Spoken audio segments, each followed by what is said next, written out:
What's going on, everyone? Today I'm going to talk to you about 10 mistakes that new game developers make and what you can do to avoid those mistakes and be a better developer moving forward. So stick around. We were all new game developers once that were full of ideas and visions of the games that we'd be making. It's because most of us have this in common that we tend to make some or all of these mistakes when we're starting our first projects. New game developer mistake number 1 is that your idea is everything. The notion that your idea is the best because it is so original and it is worth stealing is ridiculous. You need to come to terms with the fact that your idea is just that, it is just an idea, without any substance. If you've taken that idea and you've tested it by building a prototype around it, then there's some value to it, but not for anyone else but for yourself. What new developers need to realize is that ideas are a dime a dozen. They come and they go, and most of them don't get made. So holding a high opinion of yourself and your ideas is just foolish, especially when you're beginning. The second mistake that new game developers make is having a lack of focus. Some new game devs are prone to this, where they make quick decisions with short-term thinking, which nets them a long-term pain. The lack of focus some new devs have extends into their work. They might lose themselves in a rabbit hole of tasks which have no real bearing on the end game. Explore what conditions you need as a new game dev to keep yourself focused, and then take action. The third mistake that new game developers are making is that they're not continually learning, or that they're not attempting to develop their current skills. If you've been guilty of researching just enough so that you can get to the next function, or just enough so that you can model the next character, then it isn't enough. What you need to do is you need to invest in yourself. You need to find yourself a tutorial or an online course. What you need to do is you need to follow along, but also try to understand what the developer's mindset is and how they come to the conclusions that they come to, or the solutions that they come to, because it's in that where you find the real value in those tutorials and those courses. And having a mindset that you are continually learning and you will be constantly getting better is the way to succeed as a game developer. Mistake number 4 that new devs make is that they release garbage and expect it to shine. Now, I know saying that it's garbage is harsh, but no new game developer's first game was ever the best game that they ever made. And rarely was it ever the one that made them successful. Releasing these bad games is not good for your reputation. Most of the time it's not worthy of your portfolio and can actually do some damage to it. It'll feel like wasted time, but really it's not. It's more about developing your skills as a new dev, not to be your version of what success is for a new developer. Don't let this deter you from actually building these games and finishing these games. That's important, that's a skill you need to cultivate, but releasing these games can actually do some damage. What you should do is keep it in a folder and then keep working on other games, then have a before and after. This is a game I made 2 years ago, and this is a game I just released. New game developer mistake number 5 is that they are trying to make themselves an engine for their new games. They are so committed to making a game from scratch that they actually forego the vast amount of tools that are out there, which are only going to serve to speed you up in your development in your new games. Making an engine for any new developer is a dire lack of focus, and it is too much for one developer to make. There's a number of things that you've got to consider, like implementing graphics, audio, input, physics, network code, just to name a few. We need to remember that we're game developers, not engine developers. What we should do is we should pick an engine that most suits us or our abilities. Unity, Unreal, Godot, Game Maker. I mean, there's a number of them out there. Find something that suits you, the games that you want to make, pick one, learn it, and work on your games. New dev mistake number 6 is that they expect success. They expect to get rich developing games and be indie famous. Their fans are just going to appear out of thin air. But what you need to do is you need to check your definition of success. As a new game developer, your definition of success should be, I've just made a prototype for my idea. I've just gotten to alpha and beta and I've been testing my game. That's success. I've managed to release my game on itch or Steam or another platform. That's success. Getting to that stage as a new developer puts you miles ahead of most of the competition.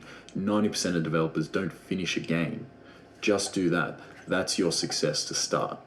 I'm not saying it's bad to have some of these as a goal, but it's got to be a 5 to 10 year goal. It can't be my first game goal. I'm not going to count you out, but it's not likely to happen.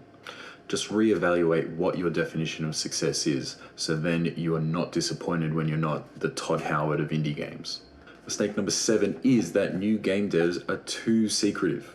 They keep their game hidden, protected, and sheltered away from the world because it's not ready yet, or they're not confident in it. Well, what new game devs need to realize is that you need to share what you're doing, because the people around you are your support network, and you need that support network to keep yourself going. I've mentioned it in a past video, but campaigning and making sure people around you are aware of what you're doing will keep you working towards your first games.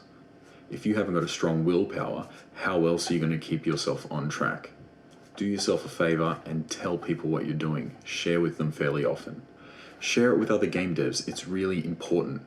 You get a different perspective on what your game is, what it could look like, where the flaws are, and what you haven't seen. You're too close to the game to really be able to see these things.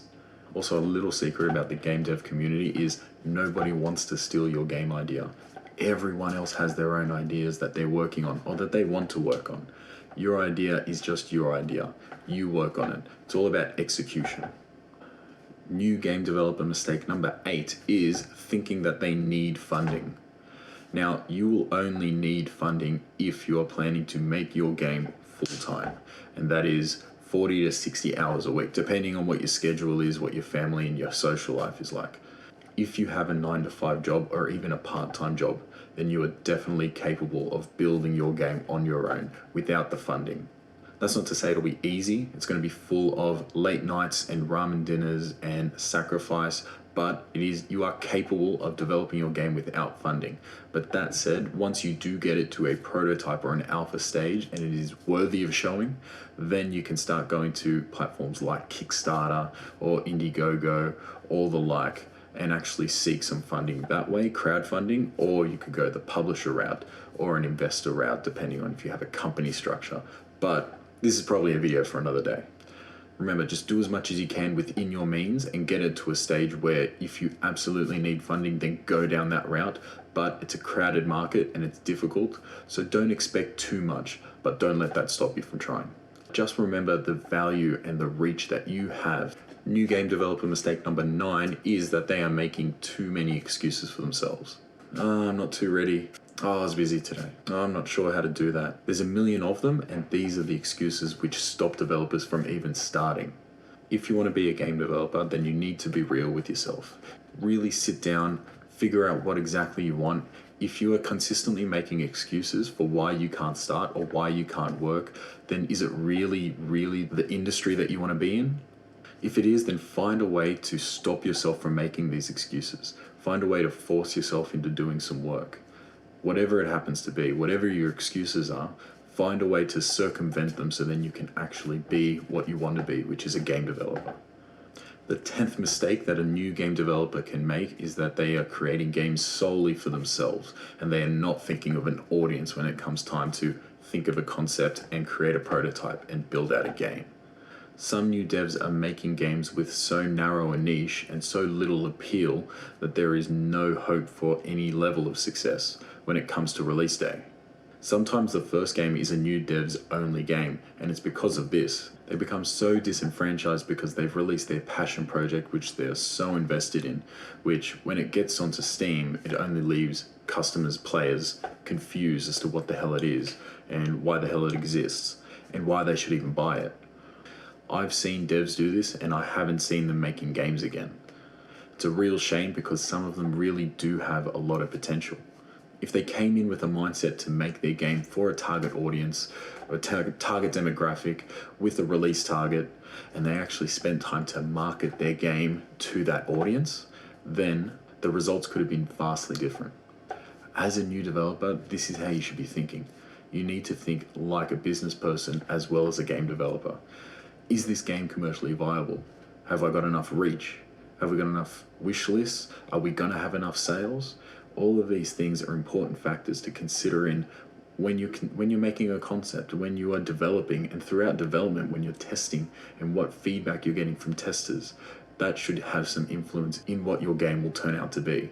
Now remember, we're all players here as well as developers, and we don't like playing bad games. We don't like having our time wasted.